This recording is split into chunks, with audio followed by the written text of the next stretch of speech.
Domenica 12 gennaio, ben ritrovati a un appuntamento con il TG di Prealpina. Partiamo dalla tragedia sui monti del VCO. Oggi, all'ora di pranzo in Valle di Vedro, una valanga ha travolto 5 sci alpinisti. Per 3 di loro, purtroppo, non c'è stato nulla da fare. Vediamo il servizio di Marco De Ambrosis. Tragedia sulle montagne Ossolane, una valanga ha travolto 5 persone, per 3 di loro purtroppo non c'è stato niente da fare. Il dramma si è consumato in Valle di Vedro, precisamente nella zona della Punta Valgrande, tra l'Ossola e il Vallese, in territorio comunale di Trasquera. Le vittime sono tutte e tre del Verbano, si tratta di Gaudenzio Enzo Bonini, 65 anni di Ghiffa, titolare di un'autoscuola. Matteo Auguadro, 48 anni di Verbagna, velista molto noto, e Matteo Lomazzi, 34 anni, anch'egli di Verbagna e di lavoro frontaliere. L'allarme è scattato intorno alle 12.45, lanciato da alcuni escursionisti che si trovavano nei paraggi ed hanno assistito al distacco della valanga. Sul posto è arrivata l'ambulanza con i soccorritori che hanno disseppellito i travolti. 2 scialpinisti si sono salvati, per gli altri 3 purtroppo non c'è stato nulla da fare, malgrado le disperate manovre di rianimazione cardiopolmonare effettuate dai sanitari. Sono morti molto probabilmente a causa dei traumi riportati durante il trascinamento a valle per svariate centinaia di metri all'interno della massa nevosa in movimento. Un altro intervento in montagna, l'elicottero dei Vigili del Fuoco di Malpensa ha recuperato ieri in Gregna, nella provincia di Lecco, 2 escursionisti che erano rimasti bloccati a 1700 metri di quota. Ci racconta tutto Marco Croci. Il drago di Malpensa vola in Grigna per salvare 2 escursionisti. Ieri l'elicottero dei Vigili del Fuoco ha recuperato una coppia rimasta bloccata in una zona impervia del canale Pagani, in provincia di Lecco, a circa 1700 metri di quota. Gli escursionisti non riuscivano a proseguire a causa delle difficili condizioni del terreno e hanno chiesto aiuto. Per il loro recupero è stata attivata una squadra SAF, Spelo Alpino Fluviale, del Comando dei Vigili del Fuoco di Lecco e un elicottero Drago del reparto Volo Lombardia, appunto, specializzato nelle operazioni di salvataggio. Una volta localizzati, gli escursionisti sono stati recuperati dagli aerosoccorritori con manovra al Verricello e portati in un luogo sicuro. Nessuno dei 2 ha riportato ferite. Cambiamo decisamente pagina. Dopo la rivolta di un gruppo di ragazzi venerdì sera nel centro di Busto Arsizio, oggi la Lega ha organizzato un presidio sul luogo dove è avvenuto l'episodio. Vediamo il servizio di Francesco Inguscio. La Lega Giovani scende in piazza dopo i gravi fatti di venerdì sera in centro. La rivolta di una quarantina di giovani di origini straniere contro le forze dell'ordine ha indignato i militanti del Carroccio, che stamattina hanno esposto fuori dal McDonald's di Piazza Garibaldi uno striscione con l'eloquente scritta «Remigrazione, unica soluzione». Si invoca insomma il pugno duro, fino al rimpatrio, per i responsabili delle scene da Far West viste venerdì sera proprio all'esterno del fast food. Chiediamo una velocizzazione dei rimpatri e maggior tutela e potere per le forze dell'ordine, ha sottolineato Thomas Guerini, coordinatore della Lega Giovani di Busto. All'iniziativa hanno partecipato anche il segretario provinciale della Lega e sindaco di Gallarate Andrea Cassani e il consigliere regionale Emanuele Monti, i quali hanno invocato più poteri per le forze di polizia, oltre a esprimere la propria solidarietà ai lavoratori del McDonald's, alcuni dei quali sono stati aggrediti e presi a sputi durante la gazzarra di venerdì.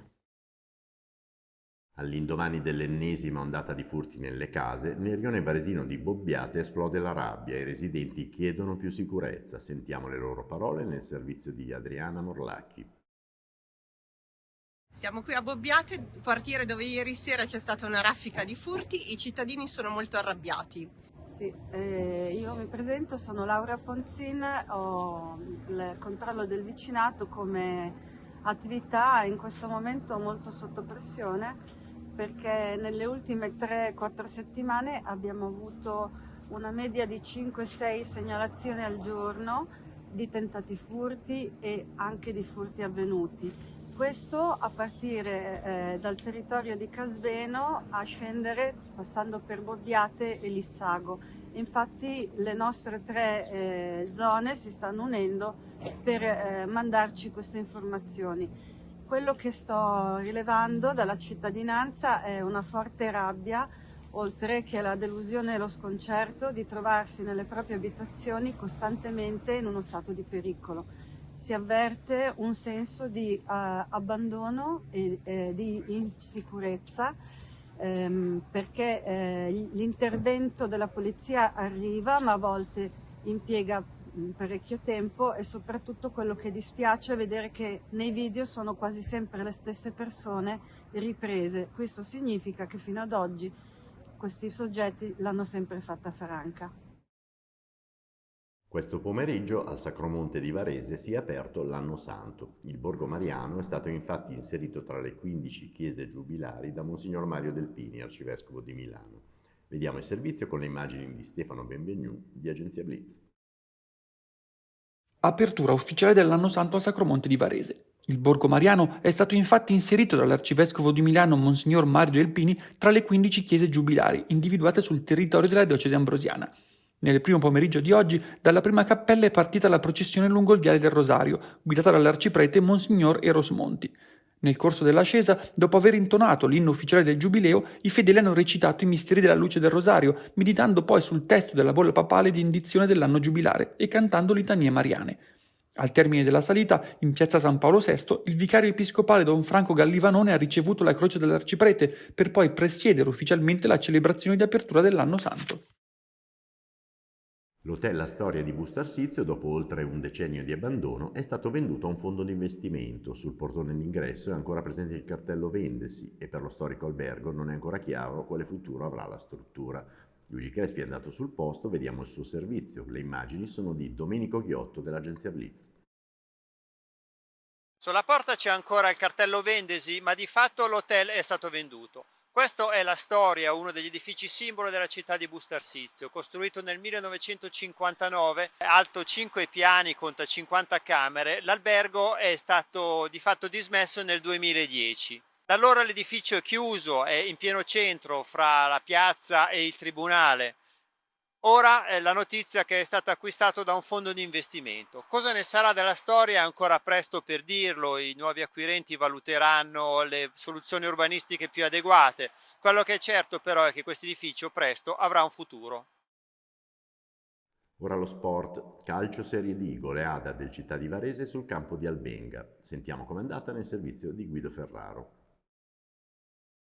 Vittoria ingoleata del Città di Varese oggi pomeriggio allo Stadio Riva di Albenga nella seconda partita del girone di ritorno. I biancorossi, malgrado le molte assenze, vincono in maniera agevole con un 4-0 già alla fine del primo tempo, con la doppietta del Panzer Romero al 16° e al 19°, il tris col difensore Ropolo al 33° e al 41° primo gol in Serie D per il giovane Marangoni classe 2006. Nella ripresa il Varese amministra il match senza particolari patemi e nel finale realizza un'altra doppietta con Barzotti al 42° e 45°, successo che consente alla squadra di Floris di rispondere alle vittorie negli anticipi di sabato di Bra e Vado, e mercoledì nel primo turno infrasettimanale del 2025 i biancorossi riceveranno all'Ostola i genovesi del Ligorna, oggi costretti al pareggio 1-1 nella trasferta sul campo della Vogherese.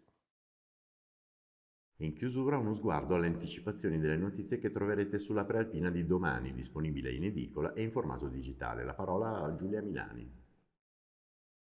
Grazie Massimo. Sul giornale di domani tanto sport, con lo speciale sul calcio dilettantistico, le interviste e i commenti nel dopo Varese-Treviso di basket e tutti gli altri eventi. Ma anche la cronaca tiene banco con un focus sugli sci alpinisti travolti dalla valanga in Valle di Vedro e le reazioni agli insulti alle forze dell'ordine a Busto Arsizio, che portano anche in provincia di Varese la scia di violenza susseguente alla morte di Rami El Gaml. Sempre la cronaca in primo piano con l'allarme furti a Bobbiate. Poi sulla Prealpina di domani c'è anche la recensione dello spettacolo a Varese di Linus, direttore artistico di Radio DJ e personaggio amato dal grande pubblico. Infine la sagra di Sant'Antonio di Saronno e un commento di Paolo Rossi sulla responsabilità della politica. Con questo è tutto, vi rinnoviamo l'appuntamento a domani sempre alle 19, augurandovi una buona serata.